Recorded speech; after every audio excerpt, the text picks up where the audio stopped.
आए हुए सभी पुण्य आत्माओं को मेरा नमस्कार।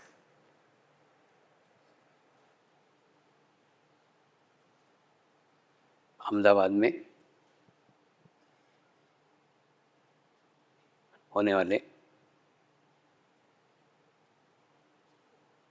इस डॉक्टर शिविर में मैं आपका हृदय से स्वागत करता हूँ।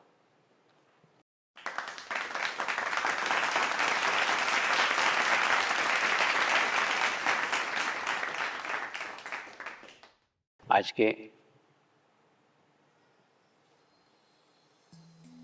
कार्यक्रम की शुरुआत एक पुरानी कलकत्ता में हुई एक घटना से करने जा रहे हैं। घटना पुरानी है और प्रासंगिक है। एक ही घटना से समर्पण ध्यान का क्या उद्देश्य है, ये उद्देश्य स्पष्ट हो जाएगा। वो घटना इस प्रकार है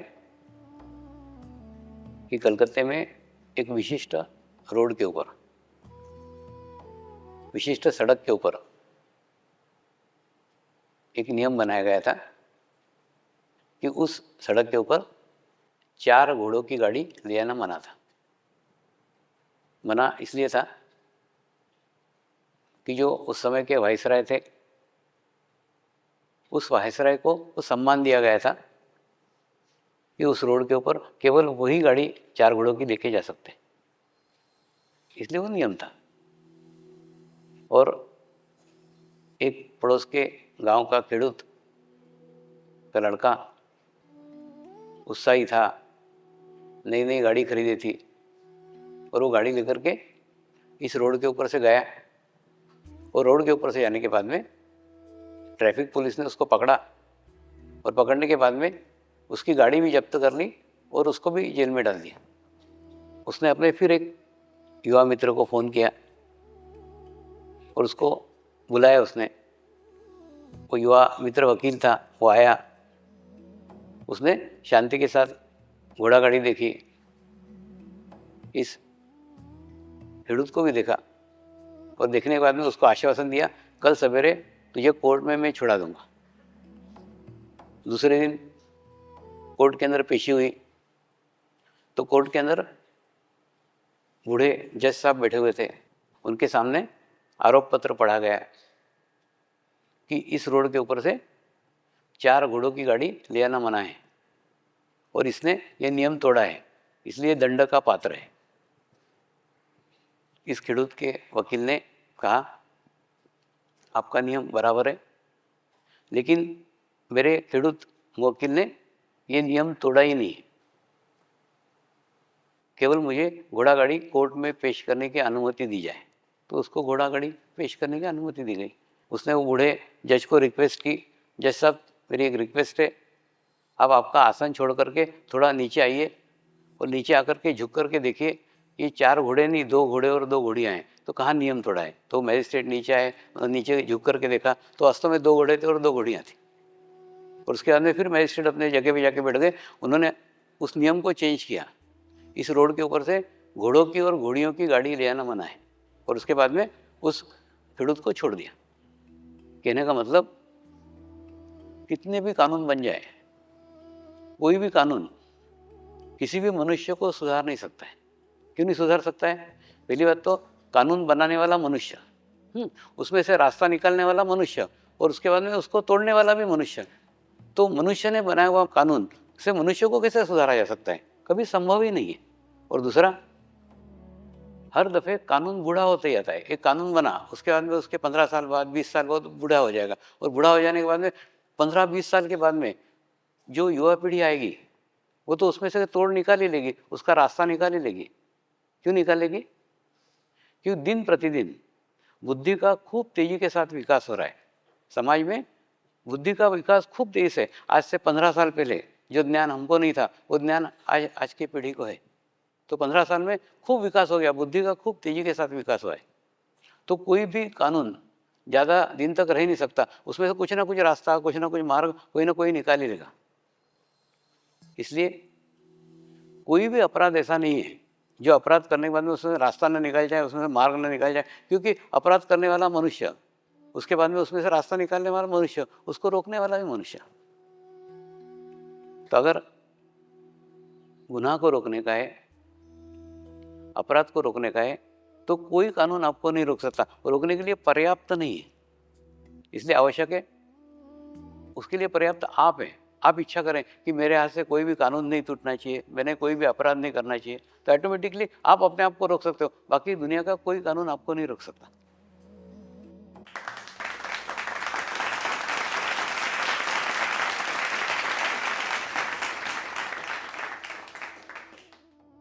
लेकिन फिर आप अपने आप को कैसे रोक सकते हो? रोक सकते हो आप आपका आभामंडल बना करके, रोक सकते हो आप आपका ओरा बना करके। आप आपके आसपास एक सकारात्मक ओरा निर्माण कर लो, एक अच्छे सकारात्मक वाइब्रेशन निर्माण कर लो, तो ऑटोमेटिकली आपके हाथ से बुरा कार्य होगा ही नहीं। कैसे बता दो? जैसे समझ लो एक बैंक में डाका डालने का है, तो बैंक में डाका डालने के लिए जो नकारात्मक ऊर्जा चाहिए, जो नकारात्मक एनर्जी चाहिए, वो उन डाकुओं के पास नहीं रहती। तो क्या करते हैं, एक होटल में जाते हैं, शराब पीते हैं, शराब पी करके नकारात्मक ऊर्जा को बढ़ाते हैं और बढ़ाने के बाद में बैंक में डाका डालते हैं। यानी बैंक में डाका डालने के लिए उनको नकारात्मक ऊर्जा की आवश्यकता रहती है। ठीक उसी प्रकार से कोई भी बुरा कार्य घटित होने के लिए, कोई बुरा कर्म होने के लिए आपके पास में बुरी ऊर्जा होना आवश्यक है। अगर आपके हाथ में बुरी ऊर्जा नहीं होगी तो आपके हाथ से कोई भी बुरा कर्म नहीं घटित होगा। लेकिन अगर आप ध्यान करते हैं, अगर आप मेडिटेशंस करते हैं, तो आपके आसपास एक आभामंडल निर्माण हो जाएगा, आपके पास में एक सकारात्मक ओरा निर्माण हो जाएगा। जब आपके पास नकारात्मक ऊर्जा ही नहीं होगी तो नकारात्मक बातें आपके हाथ से घटित ही नहीं होगी, ये ऑटोमेटिकली होगा। कई बार माँ बाप को चिंता रहती है, हमारा बच्चों का भविष्य कैसा होगा, बच्चा बिगड़ नहीं जाएगा, हमारी लड़की बिगड़ नहीं जाएगी। तो उसका एक ही मार्ग है, उनको ध्यान करने को सिखाओ। ध्यान करने के बाद में उनके आसपास एक अच्छा सकारात्मक ओरा, सकारात्मक आभामंडल बन जाएगा, तो उनके हाथ से कभी कोई गलत कार्य होगा ही नहीं। इसलिए आपको उनकी चिंता करने की कोई आवश्यकता नहीं है। तो समर्पण ध्यान वो पद्धति है जिस पद्धति से प्रत्येक साधक अपने आसपास एक आभामंडल बना सकता है, प्रत्येक साधक अपने आसपास एक ओरा बना सकता है। वसुधैव कुटुंबकम की कल्पना जो हमारे पूर्वजों ने दी थी, लेकिन उसको साकार करने के लिए कोई तो माध्यम होगा, कोई तो तरीका होगा जिस तरीके से ये वसुधैव कुटुंबकम की कल्पना पूर्ण हो सकती है। वो मार्ग है ध्यान, वो मार्ग है मेडिटेशंस। मेडिटेशंस के मार्ग से ये संभव है, हो सकता है। और दूसरा विश्व शांति, विश्व कल्याण, ये खूब बड़े बड़े शब्द हैं और ये काल्पनिक है, ये कभी संभव नहीं है। कभी विश्व शांति संभव नहीं, ना आज तक कभी विश्व शांति हुई, ना आगे कभी विश्व शांति होगी। हाँ, विश्व शांति होगी, लेकिन आपके विश्व की होगी। तो आप ना ध्यान करके, मेडिटेशन करके अपना एक छोटा सा विश्व बना लो, 20 फीट का विश्व, 25 फीट का विश्व, और 20 फीट के विश्व में शांति रहेगी, 20 फीट के विश्व में कल्याण रहेगा। तो वो विश्व निर्माण करना आपके हाथ में। बाकी सारे विश्व की शांति आप सोचने जाओगे वो कभी संभव नहीं है। तो जो विश्व शांति की कल्पना है उसका अर्थ आपके विश्व से है। ये सारे इतने बड़े विश्व से नहीं, आपका विश्व, निजी विश्व, पर्सनल विश्व, ये प्रत्येक का विश्व है और प्रत्येक जन अपना वो विश्व बना सकता है।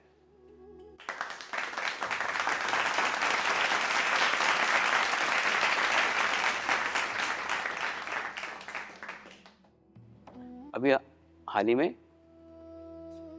अहमदाबाद से मैं जब अरबस्तान के दौरे पे गया था, तो यहाँ से एक साधक ने चिंता व्यक्त की, स्वामी जी ये अरबों के बीच में आप रहते हो, उनको ध्यान सिखाते हो, उनको मेडिटेशन सिखाते हो, आपको डर नहीं लगता क्या? तो मैंने वहाँ जो सम्मेलन चल रहा था जिसको अरब लोग सीख रहे थे, उसका फोटो निकाल कर उसको भेजा, देख मेरे आसपास की दुनिया वैसी रहती, चाहे वो भारत हो या अरब हो।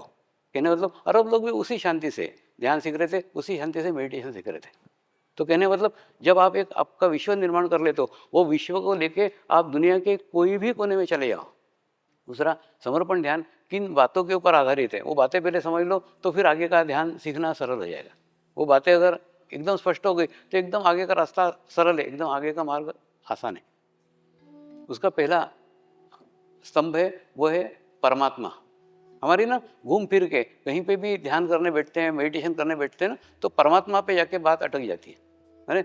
परमात्मा किसको बोलने का, परमात्मा किसको मानने का, इसके ऊपर जाके बात अटक जाती है। और मैं छोटा सा था, बच्चा था, मैं तभी समझ गया था कि परमात्मा कोई आकार नहीं हो सकता, कोई व्यक्ति नहीं हो सकता, कोई शरीर नहीं हो सकता। क्यों?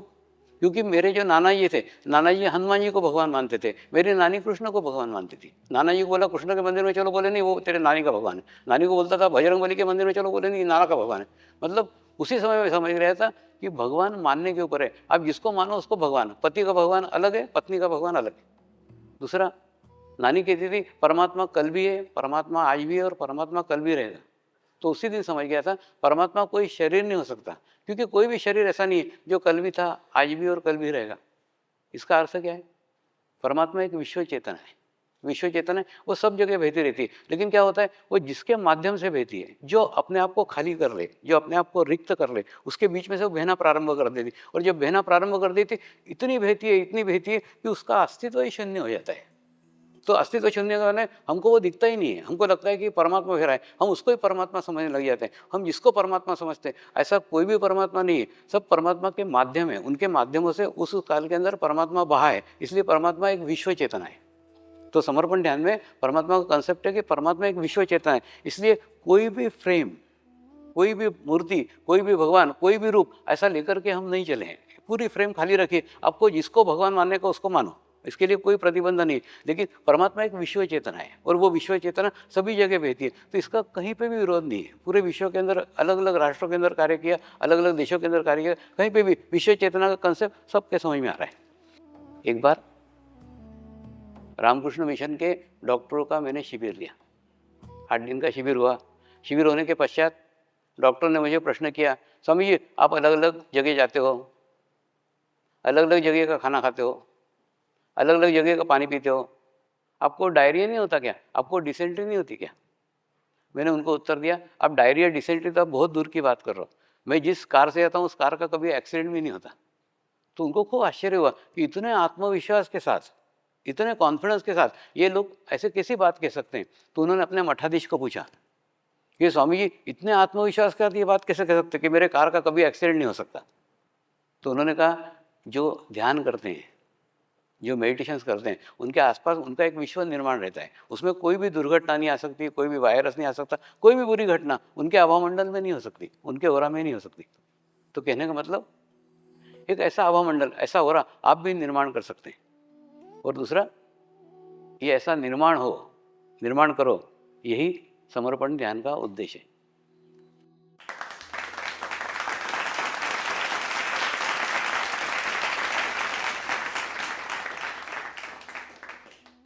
दूसरा, रही बात रूप की, तो रूप हम निर्माण करते हैं। जैसे समझ लो एक मिट्टी का ढेर है, उस मिट्टी के ढेर से एक आदमी ने बुद्ध की प्रतिमा बनाई, एक ने जीसस की प्रतिमा बनाई, एक ने राम की प्रतिमा बनाई, एक ने कृष्ण की प्रतिमा बनाई। उसके बाद में वो सब मूर्तियाँ मिट्टी में डाल दी, मिट्टी हो गई।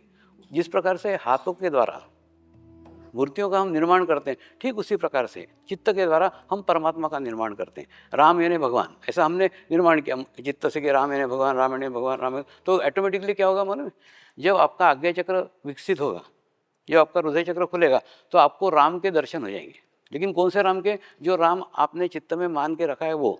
तो कहने मतलब कभी कृष्ण भक्तों को राम के दर्शन नहीं होंगे और किसी राम भक्तों को कृष्ण के दर्शन नहीं होंगे। ये ठीक वैसा ही है, जैसे फ्रिज के अंदर अगर केचप रखा है तो खोलोगे तो केचप दिखेगा, अगर ब्रेड रखिए तो ब्रेड रखिए तो ब्रेड दिखेगी। यानी भगवान का जो रूप आपने अंदर बिठा के रखा है वही दिखेगा, भगवान का कोई रूप ही नहीं है। इसलिए आज्ञा चक्र तक जब आप योग में आते हैं ना, तब आपको दिखने की प्रक्रिया चालू होती है। अगर आपने किसी को देवता मान के रखा है, आपने किसी को भगवान मान के रखा है, तो आपको उसके दर्शन होंगे। लेकिन सहस्त्रार पर पहुंचने के बाद में दिखने की प्रक्रिया बंद हो जाती है, शून्य हो जाता है। और शून्य शिखर पे अनंत बाजे संत कबीर ने कहा है ना, वो वही अनुभव है। वहां पहुंचने के बाद में दिखने की सारी प्रक्रिया बंद हो जाती है, कुछ भी नहीं दिखता है, क्योंकि परमात्मा का कोई रूप ही नहीं है। अगर परमात्मा का कोई रूप होता, सारे दुनिया के लोग उसको मानते ना, उसी रूप को। ऐसा कोई रूप है क्या? कोई नहीं है। इसका मतलब मानने के ऊपर है, कोई किसको मान रहा है, कोई किसको मान रहा है, कोई किसको मान रहा है। और जितने भी रूप है वो रूप माध्यम है। तो हमारा चित्त पाइप के ऊपर नहीं होना चाहिए, क्योंकि ना कोई भी पाइप आए, बिना पाइप के हम तक कोई पानी नहीं पहुंच सकता। और पानी पहुंचा तो पाइप कोई ना कोई तो होगा। अगर पाइप लोहे का होगा तो उसको जंग लगेगा, पाइप अगर प्लास्टिक का होगा तो टूटेगा, कपड़े का होगा तो फटेगा। हमारा चित्त उस पाइप पे नहीं, बहने वाले पानी के ऊपर होना चाहिए।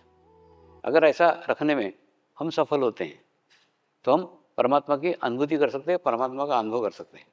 तो समर्पण ध्यान में परमात्मा का कंसेप्ट ये कि परमात्मा यानी विश्व चेतना जो विश्व भर में फैली हुई है, और आप अपने आप को रिक्त कर लो, आप अपने आप को खाली कर लो, और जैसे आप खाली करोगे आपके भीतर से परमात्मा बहने लगेगा। दूसरा विषय आता है फिर धर्म। धर्म यानी जिनको हम धर्म समझ रहे हैं ना, ये सब उपासना पद्धतियाँ हैं। वास्तव में देखा जाए तो धर्म एक ही है, वो है मनुष्य धर्म, वो है आत्मधर्म।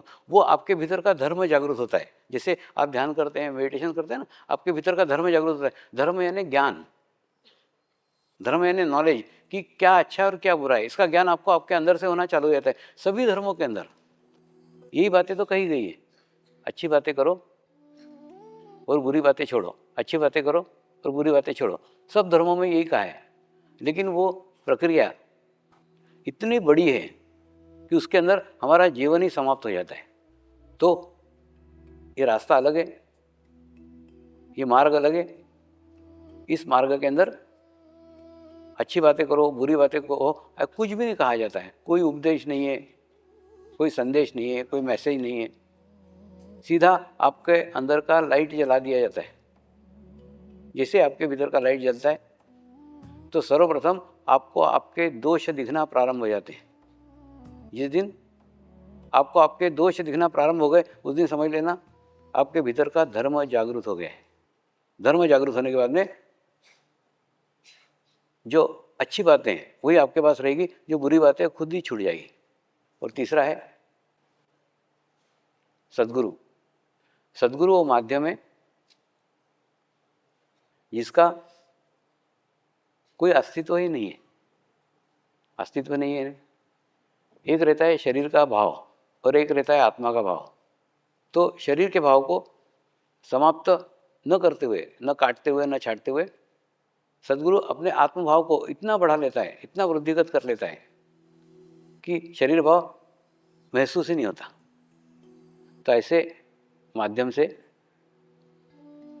लाखों आत्माएं जुड़ी हुई रहती है, लाखों लोगों की सामूहिकता उसके साथ रहती है, लाखों लोगों की कलेक्टिविटी उसके साथ रहती है। एक बार मुंबई में एक रिसोर्ट है, वो रिसोर्ट में मैं रहता हूँ। एक आम का झाड़ है, उस झाड़ के नीचे सुबह जाके ध्यान करता हूँ जब रहता हूँ तब। तो एक दिन सवेरे एक पति पत्नी दौड़ लगाने को आए थे, और दौड़ लगाने के लिए आए और उसके बाद में मैं ध्यान में से उठा। फिर मुझे पूछा कौन सा ध्यान करते हो, क्या ध्यान है। थोड़ा एक आधा घंटा हमारी ध्यान के ऊपर चर्चा हुई, और चर्चा होने के बाद में वो चले गए। फिर दूसरे दिन फिर मैं ध्यान करते बैठा था तो देखा तो वो मेरे ध्यान में से उठने का राह ही देख रहे थे। और उन्होंने बताया स्वामी मैं एक फलाने कंपनी में IT का प्रमुख हूँ, एक प्रोग्राम मैं 3-4 महीने से प्रयत्न कर रहा था करने का, वो नहीं हुआ, और आपको मिलके गया ना, एक ही दिन में हो गया, चमत्कार हो गया। मैंने उनको बोला इसमें चमत्कार जैसी कोई भी बात नहीं है। आप केवल मेरे साथ में नहीं थे आधा घंटा, आप उन लाखों आत्माओं के साथ में थे जिनके साथ मैं जुड़ा हुआ हूँ। और जो लाखों आत्माएं मेरे साथ जुड़ी हुई है, तो लाखों सकारात्मक आत्माओं के साथ अगर आप आधा घंटे रहे तो आपके जीवन में चेंज आना ही होगा, आवश्यक ही होगा ही। तो कहने का मतलब गुरु एक व्यक्ति नहीं है, एक शरीर नहीं, वो शरीर है जो लाखों लोगों के साथ जुड़ा हुआ है। इंग्लैंड में एक पेनरू करके जगह है, उस आश्रम में शनिवार रविवार सोमवार ऐसे कार्यक्रम होते थे और बाकी टाइम फ्री रहता था मैं। तो ऐसे एक समय पत्रकारों का शिविर लिया, पत्रकारों ने विशेष शिविर का आयोजन किया था। और उसके अंदर एक पत्रकार ने मुझे पूछा स्वामी हमको तो सब चीज़ों को अलग एंगल से देखने की दृष्टि दी गई है, तो मैं मेरे साथियों को कैसे समझाऊं कि आप सामान्य आदमी नहीं, कुछ अलग है। आपके अंदर भी खून बहता है, मेरे अंदर भी खून बहता है, आपके भी 2 हाथ हैं, मेरे भी 2 हाथ हैं, आपके भी 2 पैर हैं, मेरे भी 2 पैर हैं। तो उस पत्रकार जो बैठी थी उसको मेरे पीछे एक पहाड़ था, उस पहाड़ के तरफ इशारा किया और उसको मैंने बोला उस पहाड़ के उच्च शिखर पे प्रत्येक मनुष्य जाकर पहुंचना चाहता है, लेकिन एक व्यक्ति 60 साल के अंदर अपने मेहनत से, अपने प्रयास से, अपने तपश्चर्या से, अपनी साधना से रास्ता बनाते बनाते बनाते बनाते बनाते बनाते उस उच्च शिखर तक पहुंचा। और शिखर पे पहुंचने के बाद में वहां पे बैठा नहीं रहा। उच्च शिखर पे पहुंचने के बाद में उसको इच्छा हुई जैसे मैं पहुंचा हूँ ये रास्ता, ये मार्ग मैं अन्य लोगों को भी बताऊं, ऐसा सोच करके उसने फिर उस उच्च शिखर से फिर नीचे तक का रास्ता तय किया। और नीचे तक का रास्ता तय करने के बाद में नीचे आकर के गेट बनाया और गेट बना करके गेट के पास बैठा रहा। और जो आने वाले लोग थे, जो भटक रहे थे, जो ढूंढ रहे थे, जो उच्च शिखर पे पहुंचना चाहते थे, उनको रास्ता बताने का कार्य किया। इस मार्ग से सीधे जाओ, ये जो पगडंडी है ये सीधे उस उच्च शिखर तक जाती है। मैं उस उच्च शिखर पे जाके वापस आया हूँ, ये रास्ता मुझे मालूम है। रास्ते में कांटे नहीं है, रास्ते में पत्थर नहीं है, सारे कांटे सारे पत्थर में हटा करके आया हूँ। ये मेरा अपनाया हुआ मार्ग है, आप अपना करके देखो। ऐसा विश्वास के साथ उसने कहा। तो उसके बात के ऊपर विश्वास रख के कुछ लोगों ने वहां से जाना प्रारंभ किया, तो एक पगडंडी बन गई। और बाद में लाखों लोग उसी रास्ते से, उसी मार्ग से उस उच्च शिखर तक पहुंचे। तो जो गेट के पास की मिट्टी है और पहाड़ की अन्य मिट्टी है, उस मिट्टी में तो कोई अंतर नहीं, समान है, एक जैसी है। पहाड़ के ऊपर किसी भी रास्ते से पहुंचा जा सकता है, किसी भी मार्ग से पहुंचा जा सकता है।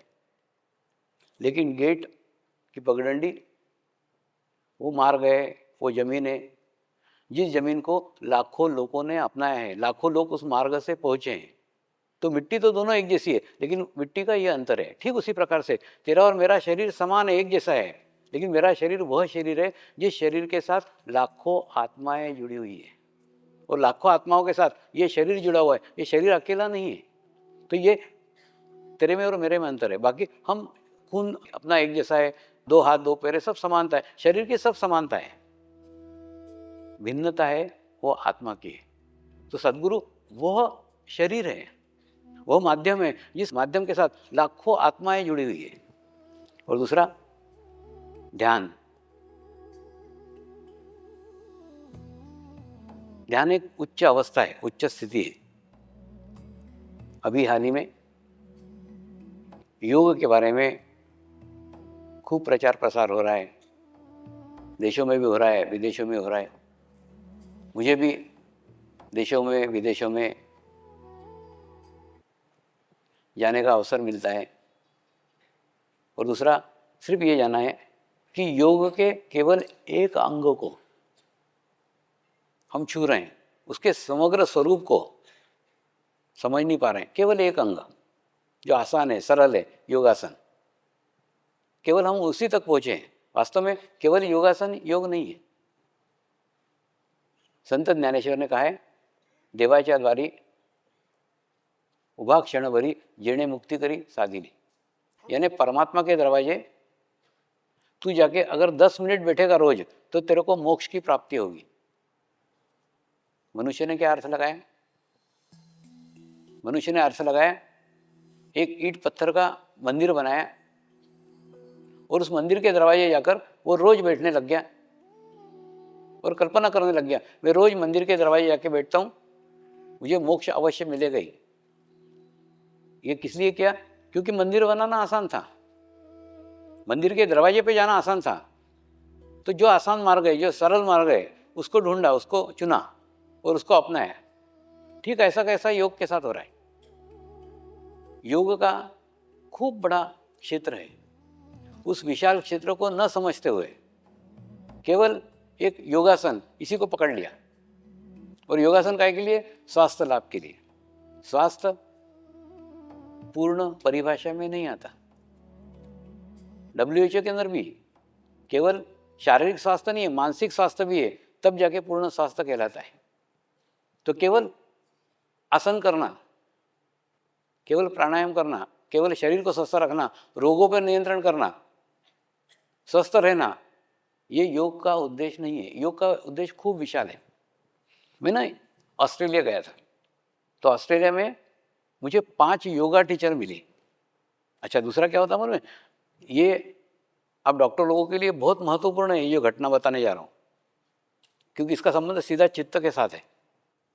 तो 5 योगा टीचर मिले और 5 योगा टीचर मिलने के बाद में जैसे एक फैक्ट्री में से गुड़िया निकालते कि खट्ट खट्ट खट्ट खट्ट, ऐसे पांचों की फिगर एक जैसी थी। पांचों योगा टीचर की फिगर एक जैसी थी, पांचों योगा टीचर एक जैसी थी, और योगा क्या बोलते हैं ना, उनका शरीर सुंदर सुडोल शरीर था और उतना ही गंदा कमजोर वीक चित्त था। अगर योगा टीचर अगर हम बोले तो अपनी अपेक्षा हो जाती कि योगा टीचर है उसका चित्त भी सशक्त होगा, मजबूत होगा, स्ट्रांग होगा। ऐसा कुछ नहीं था, उनका चित्त वीक था, कमजोर था। और उनको पूछा कि इतना चित्त वीक क्यों है, चित्त कमजोर क्यों है? उनके पास कोई मार्ग नहीं था, उसका कोई रास्ता नहीं था, बताते नहीं आए उनको क्यों कमजोर था। लेकिन शरीर सुंदर सुडोल था, उसमें कुछ नहीं। उसके बाद में वो रात तो चली गई, दूसरे दिन सवेरे मेरे को अचानक मेरी नानी याद आ गई। मेरे नानी के सामने अगर मिरर के अंदर, आईने के अंदर कोई लड़की बार बार अपने अंगों को देखती थी ना, तो खूब जोर से डांट लगा देते, घड़ी घड़ी आईना मत देख, घड़ी घड़ी आईना मत देख। तो मैं सोचता था वो लड़की आईना देख रही है, ये नानी का क्या जा रहा है। लेकिन उसका अर्थ मेरे को ऑस्ट्रेलिया में कई सालों के बाद मालूम पड़ा, बार बार आईना देख के लड़की क्या देखेगी, अपने अंग प्रत्यंगों को देखेगी, अपने शरीर को देखेगी। जितने शरीर को देखेगी उतना चित्त का सत्यानाश होगा। क्यों? क्योंकि शरीर नाशवान है। तुम अगर नाशवान चीजों के ऊपर चित्त रखोगे तो तुम्हारे चित्त का नाश होगा। तो दूसरे एक योगा के कार्यक्रम में फिर ये पांचों योगा टीचर मिली। फिर उनको मैंने बताया, केवल तुम शरीर सुंदर सुडोल बनाने को आए थे ना इसमें? हाँ बोले स्वामी, ये अध्यात्म वगैरह से हमारा कोई लेना देना नहीं था, चित्त से हमारा कोई लेना देना नहीं था, हम तो सिर्फ अपने शरीर को सुंदर और सुडोल बनाने को योग में आए थे। मैंने बोला सुंदर सुडोल शरीर बन गया, अब क्या करोगे? चित्त का सत्यानाश हो उसका क्या? हाँ स्वामी हुआ तो है, अब क्या करें? मैंने उनको बोला देखो क्या हो रहा है, चित्त क्यों खराब हुआ? इसलिए खराब हुआ क्योंकि अत्यधिक चित्त तुमने शरीर के ऊपर रखा, और शरीर नाशवान है। अगर नाशवान चीजों के ऊपर तुम चित्त रखोगे तो क्या होगा? चित्त का नाश होगा। आवश्यकता है अब ऐसे स्थान पे चित्त रखो जो नाशवान नहीं है। तो रोज 1 घंटा आकाश की तरफ देखो, तो आकाश की तरफ देखोगे क्या होगा ना, तुम्हारा चित्त स्ट्रांग होगा, चित्त मजबूत होगा। तो उन्होंने फिर 1 घंटा आकाश की तरफ देखने की प्रैक्टिस की। आप कल्पना करो, पांचों योगा टीचर ने केवल अपना शरीर देखा तो चित्त का नाश हुआ। आप तो लोगों के शरीर देखते हो तो आपके चित्त की हालत क्या होती होगी? बहुत गंभीर विषय है। मैं इसको विस्तृत रूप में आज इसको रखने वाला हूं। कहने का मतलब, योगा केवल शरीर तक, स्वास्थ्य तक नहीं है। वास्तव में इसके अंदर संस्कार संक्रमित होते हैं। गत वर्ष में मैंने जर्मनी के अंदर डॉक्टर लोगों का शिविर लिया, तो एक डॉक्टर ने आकर मुझे एक सीढ़ी दिखाई। स्वामी जी, ये सीढ़ी में आधा घंटा सुनता हूँ ना, आधे घंटे में एकदम निर्विचारता का स्थिति लग जाता है। और जब ये सीढ़ी से ही ध्यान लग सकता है तो फिर जीवंत गुरु की क्या आवश्यकता है? उनको पहले बताया, पहली बात तो निर्विचार स्थिति यानी ध्यान नहीं है। निर्विचार स्थिति वह स्थिति है जिस स्थिति में से ध्यान में जाया जाता है। निर्विचार स्थिति ध्यान नहीं है। एक उसको स्पष्ट किया। दूसरा उसको मैंने बताया, सीढ़ी संस्कार नहीं कर सकती ना। वास्तव में गुरु संस्कार करता है। गुरु की जो अच्छे संस्कार है धीरे धीरे धीरे धीरे धीरे धीरे शिष्य के अंदर उतरना चालू हो जाते हैं, और उसके बाद में जो गुरु की स्थिति है वो शिष्य को प्राप्त हो जाती है, समरसता प्राप्त हो जाती है। तो ये सीढ़ी नहीं हो सकती, सीढ़ी से नहीं हो सकता। गए साल ही यही की घटना है तुम्हारे अहमदाबाद की। मैं यहाँ पे जैन मुनियों का शिविर लेने आया था, यहीं पास में कहीं हुआ था शिविर। उस दिन मैं ये हॉल देख के गया था। तो 80 जैन मुनियों का शिविर हुआ, और शिविर होने के बाद में शिविर के दौरान गुरु शिष्य का क्या रिलेशन है उसके और बता रहा हूँ। शिविर के दौरान उनके गच्छाधिपति ने मुझे लेटर लिखा, पत्र लिखा, स्वामी जी आप संस्कृत के महान विद्वान हो, आपने हमारे जैन धर्म के जो मूल ग्रंथ है संस्कृत के, आध्यात्म सार और बिंदु योग, ये पढ़े हुए हैं, और उसमें की बातें आपने आपके ग्रंथों में लिखी है। हिमालय का समर्पण योग में आपने वो बातें लिखी है जो हमारे पुराने प्राचीन ग्रंथों में लिखी थी। मैंने वो पत्र जेब में रख लिया। वो शिविर पूर्ण संपन्न हुआ। संपन्न होने के बाद में उनको जाकर मिला, मिल करके उनको बताया, पहली बात तो मैं संस्कृत का विद्वान नहीं हूँ, एक। दूसरा, संस्कृत मुझे आती नहीं है। तीसरा, मैंने जिंदगी में एक अक्षर भी पढ़ा हुआ नहीं है, एक लाइन भी पढ़ी हुई नहीं, कोई भी आध्यात्मिक पुस्तक पढ़ी नहीं, एक लाइन भी नहीं पढ़ी। तो जैन ग्रंथ पढ़ने का प्रश्न नहीं आता। तीसरा, जिन गुरुओं से मैंने ये ग्रहण किया है वो गुरुओं माने वो स्थान इतने दुर्गम जगह रहते थे, वहाँ पे मनुष्य का ही चढ़ना मुश्किल था, वो जैन ग्रंथ लेके कहाँ चढ़ेंगे? केवल जैन मुनियों के सानिध्य में हिमालय में कुछ दिन रहा, सानिध्य में रहा, उन्होंने मुझसे जैन धर्म पे चर्चा नहीं की, मैंने उनसे जैन धर्म पे चर्चा नहीं की, उसके बावजूद भी उनके भीतर का ज्ञान मेरे अंदर ट्रांसफर हो गया। ये कैसा है मालूम है? यूट्यूब तरीका है। अगर साइंस के लैब में रहते कि ना, आपके 100 ग्राम पानी इधर डालोगे तो 50 ग्राम इधर चला जाएगा, वैसे आप गुरु के साथ समरस हो जाते हो। समरस हो जाने के बाद में गुरु का ज्ञान आप में ऑटोमेटिकली ट्रांसफर होता है। लेकिन हमको ये सब नहीं समझता। क्यों नहीं समझता? हमको वही ज्ञान मालूम है जो कोई किसी को सिखा सकता है, कोई किसी से ले सकता है, कोई किसी को दे सकता है। लेकिन ये ज्ञान उन्होंने मुझे दिया नहीं, मैंने उनसे सीखा नहीं, ऑटोमेटिकली ट्रांसफर हुआ। और ट्रांसफर होने के बाद में 2 ग्रंथ मैंने ही जैन धर्म पे लिख दिए। तो जैन मुनियों का आश्चर्य, स्वामी आप तो जैन नहीं हो, फिर जैन धर्म पे कैसे ग्रंथ लिखे? मैंने उनको कहा जब तक उनकी इच्छा नहीं हुई तब तक नहीं लिखे। समाज में आने के 10 साल के बाद में उनकी इच्छा हुई कि मैं जैन धर्म पे कोई ग्रंथ लिखूं, तो ऑटोमेटिकली लिखा गया। और लिखा कैसे गया मालूम है? ऑटोमेटिक होता है। मतलब जैसे लैट्रिन का प्रेशर आता है ना, वैसे सुबह 3:30 बजे मेरे को जोर से प्रेशर आता है। एक इधर से एक पैड रहता है, वो उठा करके सामने रखता हूँ, धर धर धर धर धर धर धर खूब 2 घंटा लिखता हूँ। मैंने फिर एकदम जो प्रेशर रहता है वो एकदम रिलीज हो जाता है लिखने का। और उसके बाद में फिर पेशाब पानी बाकी सारी एक्टिविटी बाद में चालू होती। मैंने लिटरली महसूस होता है कि कोई तो भी शक्तियाँ माध्यम बन के मुझसे लिखवा रही है।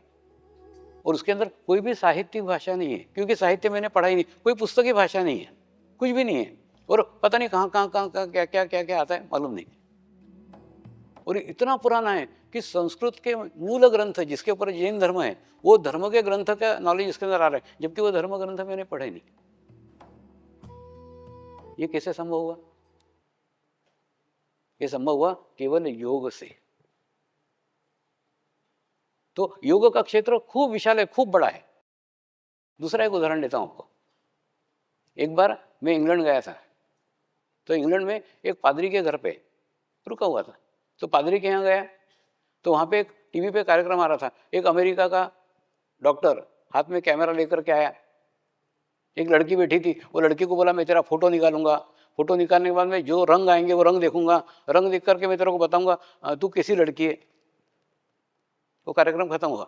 कार्यक्रम खत्म होने के बाद में वो पादरी को मैंने कहा मेरे को लड़की भी नहीं चाहिए, मेरे को कैमरा भी नहीं चाहिए, मेरे को फोटो भी नहीं चाहिए, मेरे को कलर भी नहीं चाहिए, मैं ऐसे ही बता सकता हूँ। एक बार अपन टीवी पे के ऊपर कार्यक्रम रखेंगे। तो जब उसके बाद 1 साल बाद में जब गया, तो उन्होंने टीवी के ऊपर कार्यक्रम रखा, विनस टीवी करके था। उस टीवी के ऊपर मेरा कार्यक्रम हुआ, और कार्यक्रम हो रहा था लंदन में। और दुनिया भर से लोग प्रश्न पूछ रहे थे, और अपने बारे में नहीं पूछ रहे थे, अलग अलग कोई दामाद का पूछ रहा था, कोई लड़की का पूछ रहा था, और दूसरा वो अपना नाम भी नहीं बता रहे थे। उसके बावजूद भी सब उनके बारे में, उनकी क्या समस्या थी वो बता रहा था, उनका निदान बता रहा था। तो वो जो एक राजा करके अलाउंसर था, वो बोल रहा था एक महान ज्योतिषाचार्य भारत से आए हुए हैं, आप आपका नाम भी मत बताओ तो भी आपके बारे में सब कुछ बता दे रहे हैं। जब मेरे हाथ में माइक आया, मैंने बोला मैं ज्योतिषाचार्य नहीं हूँ, मेरे को ज्योतिष का कोई ज्ञान नहीं है। जैसे अंगूठे की छाप प्रत्येक व्यक्ति की अलग अलग है, वैसे प्रत्येक व्यक्ति का हवामंडल अलग अलग है, प्रत्येक व्यक्ति का ओरा अलग अलग है। उस ओरा का अध्ययन करके मैं उसके प्रॉब्लम जानता हूँ और उसके बारे में उसका निदान बता रहा हूँ। तो कार्यक्रम खूब सक्सेसफुल रहा। जब मैं नीचे उतरा ना, तो सारे टीवी के डायरेक्टर नीचे आ गए, एकदम धड़ धड़ धड़, स्वामी जी अभी 140 लोग लाइन में लगे हुए हैं। कितना सक्सेसफुल कार्यक्रम है। कहना मतलब चित्त से एक स्थान पे बैठ करके दुनिया के किसी भी व्यक्ति के बारे में आप जानकारी प्राप्त कर सकते हैं।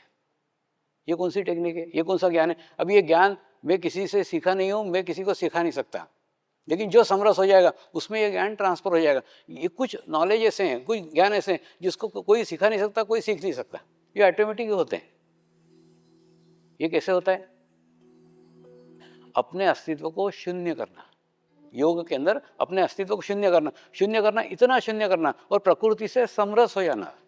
और प्रकृति से समरस होने के बाद में आप विश्व के किसी भी व्यक्ति के साथ जुड़ सकते हैं, किसी भी कोई भी कोने में उसके साथ जुड़ सकते हैं, जुड़ करके उसके जान सकते हैं। उसकी एकदम जेरॉक्स कॉपी सामने आती है, जैसे अब निकालते हैं जेरॉक्स, वैसे उसकी उसको भी जो प्रॉब्लम मालूम नहीं है, उसकी तकलीफें भी उसको मालूम नहीं है, वो भी सब आपको पता चल जाएगी। इतना स्ट्रांग, इतना बड़ा योग का क्षेत्र है। और योग करने से आपके आसपास एक आभामंडल निर्माण हो जाता है, आपके आसपास एक ओरा निर्माण हो जाता है, आपके सारे विचार चेंज हो जाते हैं, आपका सारा व्यक्तित्व चेंज हो जाता है, आपका सारा प्रभाव चेंज हो जाता है। और प्रभाव इतना चेंज आता है, इतना चेंज आता है जो व्यक्ति आपका मुंह भी देखना पसंद नहीं करते वो आपके सानिध्य में आके बैठना प्रारंभ कर देते। इतना चेंज केवल योग से संभव है। तो योग का क्षेत्र खूब विशाल है, सिर्फ उसके एक क्या बोलते हैं ना, एक अंग को छूना काफी नहीं है। तो योग के क्षेत्र के अंदर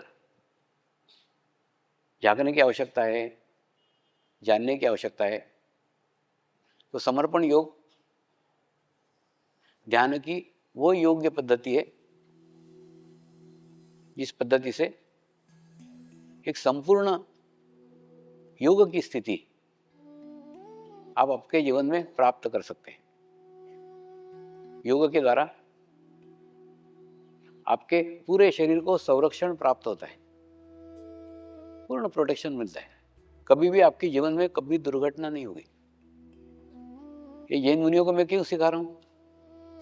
इसीलिए सिखा रहा हूँ, इनके रोड के ऊपर एक्सीडेंट होते हैं। ये अपन सोचते कभी साध्वी जी की डेथ हो गई, कभी साधु के, तो उनको बोल रहा हूँ ध्यान करो, मेडिटेशंस करो, और मेडिटेशन करने के बाद में अब आपके आसपास एक हवामंडल बनाओ ना, अब आपके आसपास एक ओरा बनाओ ना, ऐसा ओरा बनाओ कि आपकी कभी भी दुर्घटना नहीं होनी चाहिए। योग के द्वारा कभी भी जो योग में थोड़ा भी पहुंचा होगा उस व्यक्ति की कभी भी दुर्घटना नहीं होगी। आप देखना कोई भी आध्यात्मिक गुरु एक्सीडेंट में नहीं मरेगा। इसका मतलब मरेगा ही नहीं ऐसा नहीं। अब जैसे मैंने बोला कि मेरा कभी एक्सीडेंट नहीं, मतलब मैं मरूंगा नहीं ऐसा नहीं, मरूंगा। देखो क्या रहता है मालूम है, हम खुद ही हमारा मृत्यु चुन लेते हैं। सिलेक्शन हमारा रहता है, क्योंकि कंटाल जाते हैं ना, जो अपना कार्य देने का है वो कार्य। हाँ, दूसरा एक विषय, मेरे गुरु ने मेरे को जो कार्य सौंपा था कि जाओ समाज में जाओ ये कार्य करो, मेरा कार्य समाप्त हो गया। मेरा कार्य का समाप्त हो गया, मेरा कार्य भी समाप्त हो गया, मेरा सब कुछ समाप्त हो गया। वो जैसे हम मुंबई जाते हैं, 1 महीने के लिए हमने मुंबई का दौरा निश्चित किया और वो काम हमने 15 दिन में कर लिया। तो 15 दिन में करने के बाद में फिर 15 दिन बचे हैं, तो हम किसको खोजते हैं? 15 दिन कहाँ व्यतीत करेंगे? आप कल्पना करो ना, आप डॉक्टर लोग कहाँ जाओगे? मुंबई के आसपास के डॉक्टरों के पास जाओगे। ठीक उसी प्रकार से मेरे भी जीवन के जो दिन बचे हुए हैं, मेरा कार्य खत्म हो गया है। अब मेरा कोई रोल ही नहीं रहा है समर्पण ध्यान में, मेरा कोई रोल नहीं है। इसलिए रोल नहीं है क्योंकि वीडियो शिविर से 300-300 शिविर हो रहे हैं, 200-200 शिविर हो रहे हैं। मेरी क्या जरूरत है? कुछ जरूरत नहीं है। तो अब जो बचा हुआ समय है, वे समय वो गुरुओं को और डॉक्टरों को दे रहा हूँ। गुरु और डॉक्टरों में खूब साम्य है, खूब समानता है, खूब एक है, और ये दोनों मेरे खूब करीब के हैं, खूब कास्ट के, मेरे हृदय के करीब है। ये गुरु करीब है और डॉक्टर करीब है। क्या समानता है? किस कारण मैं इनको समय दे रहा हूँ, किन कारण इनके शिविर ले रहा हूँ? दोनों के आसपास खराब लोग रहते हैं। खराब लोग रहते हैं मतलब आपके आसपास कौन से लोग रहेंगे? जो शरीर से दुखी लोग हैं वो आपके आसपास आएंगे, और जो मन से दुखी लोग हैं वो गुरु के आसपास आएंगे। यानी कोई अच्छा वातावरण, अच्छी ओरा, अच्छा हवामंडल, अच्छी सामूहिकता नहीं रहती। और उस सामूहिकता में अपने आप को बचा के रखना क्या होता है मालूम है? आपका क्या नष्ट होता है? आपका शरीर नष्ट होता है। मुझे याद है कच्छ के अंदर चैतन्य महोत्सव हो रहा था और मेरे साथ कुछ साधक भी बैठे थे जो अभी यहाँ पे भी है। मैंने उनको दिखाया था, अहमदाबाद के मेडिकल कॉलेज का कोई कार्यक्रम चल रहा था। कौन सा था मेरे को मालूम नहीं, आप लोग याद करो। उस कार्यक्रम में चिंता व्यक्त की जा रही थी कि डॉक्टर 60 साल के भी नहीं हो रहे। 60 साल के पहले डॉक्टरों की मृत्यु हो रही, ये चिंता का विषय था उनका। ये विषय मैं आज से 15 साल से उठा रहा हूँ। 15 साल से मैं प्रवचन में बता रहा हूँ कि जो हार्ट स्पेशलिस्ट है उसकी मृत्यु हार्ट से ही होगी, जो कैंसर स्पेशलिस्ट है उसकी मृत्यु कैंसर से होगी। क्या कारण है? कारण है एक ही प्रकार की सामूहिकता, एक ही प्रकार की एक्टिविटी, एक ही सब एक समान समान समान समान समान, ऑटोमेटिकली उसका बुरा इफेक्ट, बुरा प्रभाव पड़ता है ना। देखो क्या होता था पहले, जो प्रैक्टिशनर थे ना उनको वो इफेक्ट नहीं था। अभी जो स्पेशलाइजेशन हो गया, कैंसर के स्पेशलिस्ट, किडनी के स्पेशलिस्ट, हार्ट के स्पेशलिस्ट, यानी उनके आसपास फिर वही लोग, दिन भर वही के वही वातावरण। तो हम हमारे हाथ धोते हैं पेशेंट को मिलने के बाद, लेकिन जो चित्त डाला है, चित्त धोने का हमारे पास कौन सा उपाय है? चित्त धोने का उपाय ध्यान है। यही कारण है कि मुझे डॉक्टर और गुरु खूब करीब के लगते, खूब पास के लगते। इस प्रकार से डॉक्टर किसी जाति का नहीं होता, किसी धर्म का नहीं होता, किसी देश का नहीं होता, किसी भाषा का नहीं होता। उसी प्रकार से गुरु है, गुरु किसी देश का नहीं होता, किसी जाति का नहीं होता, कोई धर्म का नहीं होता, कोई भाषा का नहीं होता। जिस प्रकार गुरु की परिभाषा है कि जो अंधेरे से प्रकाश की ओर ले जाए वो गुरु, ठीक उसी प्रकार से डॉक्टर की परिभाषा है जो जीवन बताने वाला देवदूत यानी डॉक्टर। और दोनों को धन्यवाद कोई नहीं देता। गुरु के पास में भी कोई नहीं आता काम हो जाने के बाद में मेरा काम हो गया, कोई बताने नहीं आता। उसी प्रकार से डॉक्टर को भी कोई बताने नहीं आता कि डॉक्टर साहब मैं ठीक हो गया। अब आपके अनुभव देखो ना, देखो क्या हुआ, मतलब मैंने पुस्तकें पढ़ी नहीं है, तो जो 60 साल के मेरे एक्सपीरियंस है, 60 साल के अनुभव है, वही अनुभव मैं आपके साथ बांट रहा हूँ। अब वो कितने सही है, कितने नहीं है, कितने करेक्ट है, इसका एनालिसिस आप करो, आप सोचो, मैंने इस विषय पे सोचो, तुरंत कोई निष्कर्ष पहुंचो ऐसा नहीं, क्योंकि मैं खुद कुछ पढ़ा हुआ नहीं, सब अनुभव अनुभव अनुभव अनुभव बता रहा हूं। तो आवश्यकता है, गुरुओं के चित्त का नाश होता है और डॉक्टर के शरीर का नाश होता है ना। शरीर का नाश होता है क्यों? ड्राइनेस, डॉक्टर के अंदर एक प्रकार का ड्राइनेस निर्माण हो जाता है और उसके कारण धीरे धीरे धीरे धीरे धीरे धीरे शरीर का नुकसान होना प्रारंभ हो जाता है। उसी प्रकार से गुरु का है, गुरु का भी धीरे धीरे धीरे धीरे धीरे धीरे चित्त का नाश होता है और उसके बाद में फिर वो सामान्य मनुष्य शरीर का व्यवहार करने लग जाता है। अभी दिल्ली के भी शिविर में मैंने सांसदों के सामने भी रखा था ये विषय, आज फिर आपके सामने रख रहा हूँ। कोई भी गुरु बुरे नहीं है। जो भी गुरुओं का पतन आपने सुना होगा ना पेपर में, न्यूज़ में, कोई भी बुरे नहीं, सब अच्छे हैं। अगर अच्छे तभी तो उनके लाखों फॉलोअर्स थे। देखो प्रत्येक का देखने का एंगल अलग रहता है, मेरा भी एक एंगल है, मैं मेरा एंगल आपके सामने रखता हूँ। जिस प्रकार से ये पानी का ग्लास है, उस पीतल के ग्लास को हमने खूब मांझा, खूब घिसा और उसके बाद में रख दिया, और हम दूसरे दिन जाके देखेंगे ना तो उस पीतल के ग्लास की चमक उतनी नहीं होगी जितनी कल थी। इसका मतलब क्या है? वातावरण की धूल, वातावरण का डस्ट, उसका प्रभाव, उसका इफेक्ट उस ग्लास के ऊपर हुआ और ग्लास पे होने के बाद में वो उसकी चमक कम हो गई। यानी रोज ग्लास मांझना अत्यंत आवश्यक है। ठीक उसी प्रकार से गुरुओं का भी है। गुरुओं के ऊपर भी कितनी भी अच्छी आध्यात्मिक स्थिति हो जाए, कितनी भी उच्च स्थिति प्राप्त कर ले, उनको रोज ध्यान करना, रोज मेडिटेशन करना आवश्यक है। अगर ध्यान करना छोड़ दिया, साधना करना छोड़ दिया और समाज में जाना चालू किया तो समाज का बुरा इफेक्ट होते होते होते एक दिन चमक समाप्त हो जाएगी और नष्ट हो जाएगी। तो मैं गुरुओं को बोलता हूँ कि शिष्य ध्यान करे या न करे, गुरुओं ने ध्यान करना चाहिए, रेगुलर ध्यान करना चाहिए। और जब तक खुद ध्यान नहीं करते आप प्रचार प्रसार के लिए मत जाओ।